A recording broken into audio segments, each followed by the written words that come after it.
to a team that was like, yeah, we're good. We don't need you anymore. And it's not positive for you to be here anymore. I find it, I don't know that Azim Victor is going to make it in the NFL. If everything goes right, for Azim Victor, he's a Vontaze Burfict type. But man, that profile hits so rarely. And I know you could be like, well, but it hit for Burfict. Sure. But there's 20 counter examples to every one of those. I'm not very high on his chances of making the NFL. I don't know if, where did the game go I don't know. wrong? Is it just discipline or hanging out with a bad company, having bad friends? How do you, just go from a potential day 1, day 2 guy to almost not being drafted? It's hard because, again, I don't have access to all the information the NFL does. I only have access to surface level stuff. So I know that he's been suspended a few different times, for violations of team rules. That could stem from something fairly innocuous to something that's very, very bad, and it's just sort of hard to know. And then, obviously there's the durability stuff as well. I'm not sure specifically about that stuff, but I do know that people were very concerned about his off-field stuff. So I'm not going to pretend like I know exactly what his issues are. I just know that they're significant enough that it concerns the NFL. Yeah. Yeah, it's not a great position to be in, really, with that sort of scenario. I think we took too many risks in this draft. There's going to be a couple of busts from this draft class, but we'll see what plays out. But it's going to be interesting to see what unfolds in that respect.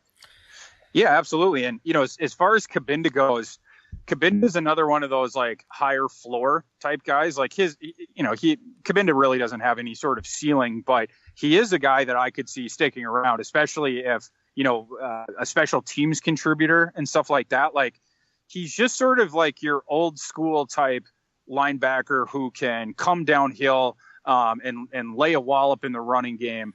But his movement wise, he just doesn't have skills there. He like the scouting vernacular for this is he is very stiff. He's solid going north to south and laying a hit on a running back.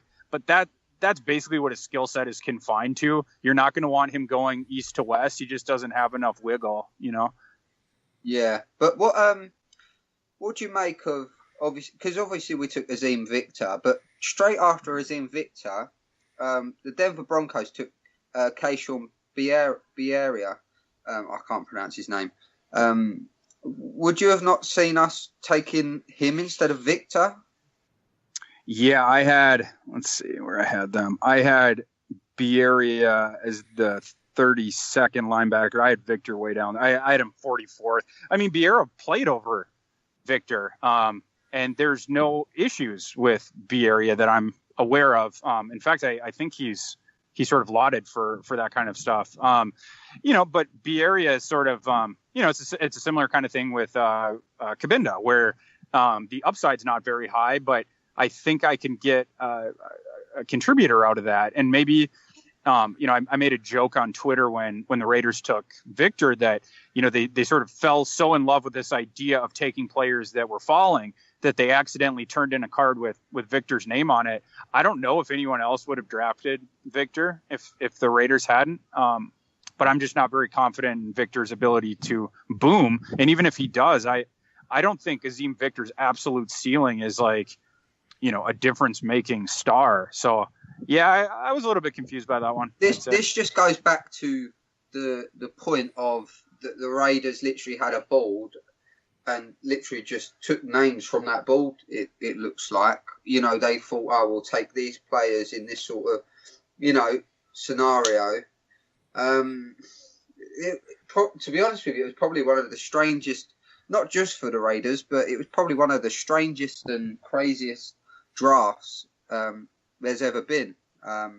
It's overall, right? I can't remember another one. Yeah, it was absolutely crazy. Yeah, absolutely. And, the Raiders come out of that draft for the 50th straight year, still needing an off-ball linebacker, right? Yeah. Like, still needing at least one. And there were linebackers that went undrafted. I would say a small handful of them that I liked more than Azim Victor. Jeff Holland from Auburn. He's more of an edge rusher, but I think he's going to be playing in the second level in the NFL. He was a guy that went undrafted that I like more than him. Sky Moore from South Carolina, another guy. Mike McCray, another sort of run stopper from Michigan, was a guy I like Kabinda more than Azim Victor. So Frank Ginda, Garrett Dooley. I'm just looking at my list of guys that went undrafted. Sky Moore was I wasn't on board. Was PFF's highest graded, pass coverage linebacker. And I think he went as an undrafted free agent somewhere, but yeah, that was surprising as well. Yep. Well, the sixth round pick, right? The Marcel Aitman made. He's a guy I think was a good get. What are your thoughts on him? Yeah, I would agree. Especially in the seventh round there. This receiver class was very interesting in that at the top it was pretty thin, right? Like DJ Moore, he ended up going in the first. I think in some years DJ Moore would have been a second rounder. Cortland Sutton was my favorite receiver. I had a late first round on Sutton. He ended up going at the top of the second. But this class, it had a few of those guys that were kind of late first, early second, and then it had it was pretty deep in terms of like that second tier. There was like 6 or 7 guys that I think you could have given second round grades to pretty easy. That group of like Christian Kirk and Anthony Miller and Michael Gallup and Dante Pettis and like guys like that. But it was also very deep near the end, where there was undrafted receivers that I liked, and there was a lot that went on late in day 3 that I liked too. Aitman was a guy like that. I rated Aitman 162nd overall, so maybe that would have been a 5th round grade, and he ended up going 228. And by the way, I was lower on Aitman than a lot of guys. There were guys that had Aitman above where I did.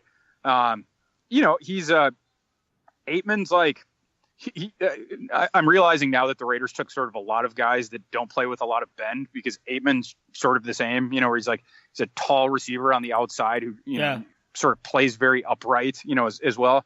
Aitman's like, I think Aitman can turn into a, decent slot, or not slot, a decent possession receiver on the outside. I don't know if I ever see him developing into a starter, but he does have, he's got traits, he's got size, and we saw last year he has production as well. He had sort of a star-crossed career at the beginning with Oklahoma State. He missed all of 2016 with an injury, but last year he was up over 1,100 yards. He had 8 touchdowns. He was playing across from James Washington. They sort of weaponized him. So, I'm on board with that pick for sure. Would you say he's similar to Andre Holmes, who played for the Raiders?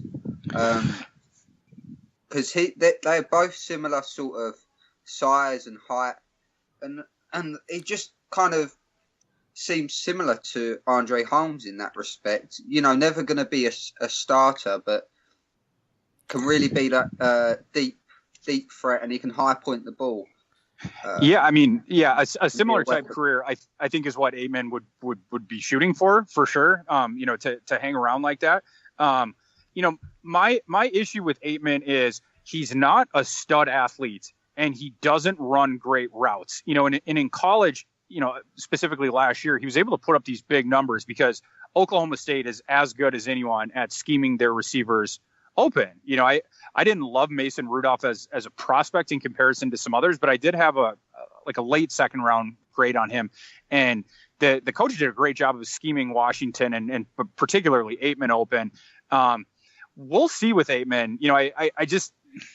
I go back and forth on him, but once you get to the 7th round, I don't go back and forth on him. I only go back and forth on him when you're talking about, well, should Marcel Aitman go in the 4th round? Well, then it's like, right. I see too many weaknesses in his game to do that. But once you get to the 7th round, he was absolutely worth a 7th round call. Absolutely.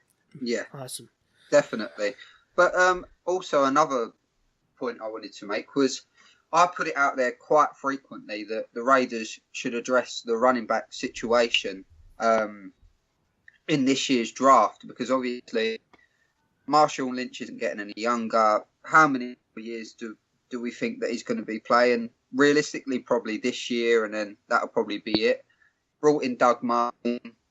It's not very inspiring, but we'll see with that one. We've got Jalen Richard, DeAndre Washington. They're a bit underwhelming as well.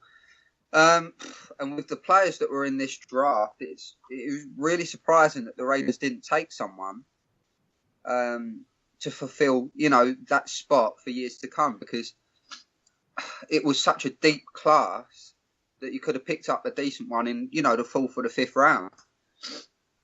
Absolutely. And if you would use the Brandon Parker pick on a running back, you could have gotten a good one, right? Like, at least Royce Freeman was available down there. And if you were going to, dip your toe in the second round, as opposed to PJ Hall, you would have had access to a lot of guys that organizations are great with. Like, I live in Minneapolis. I'm a lifelong Viking fan. The Vikings understand the undrafted free agent process, because every year I would say there's more than 7 rounds of sort of intriguing prospects.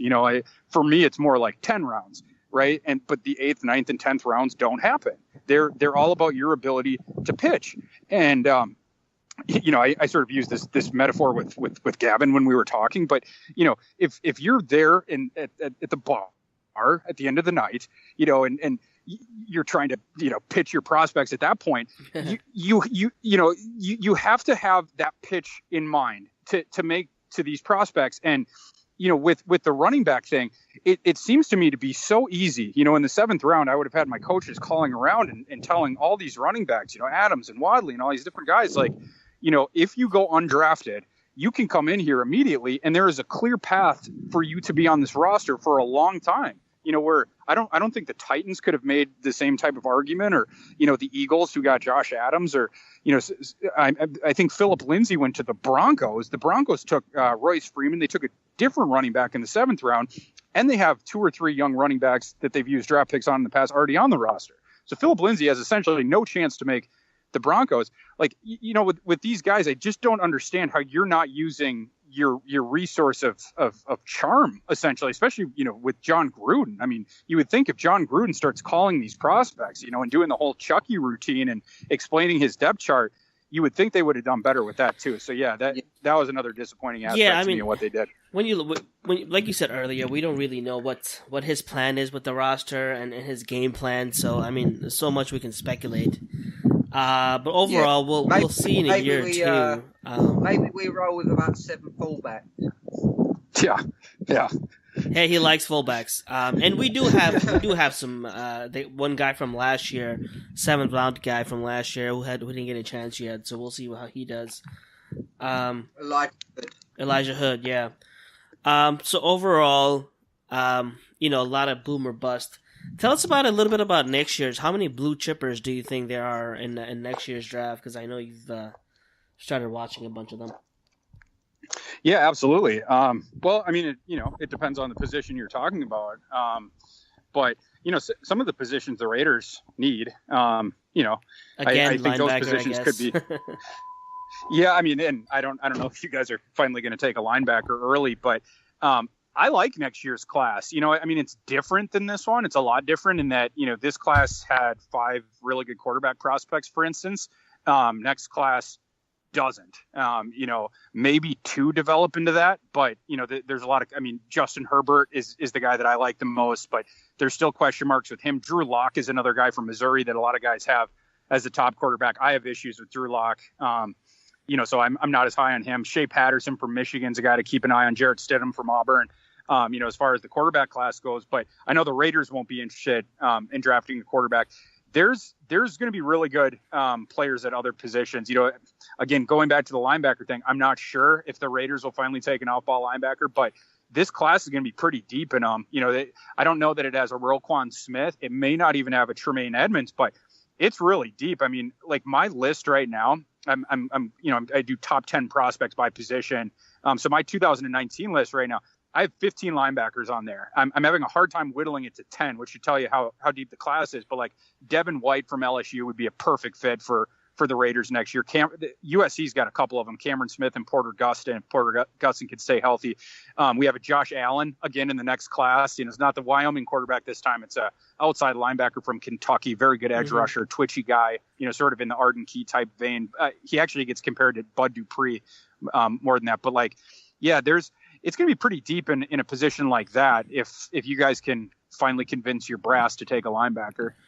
Yeah, we'll see. What about the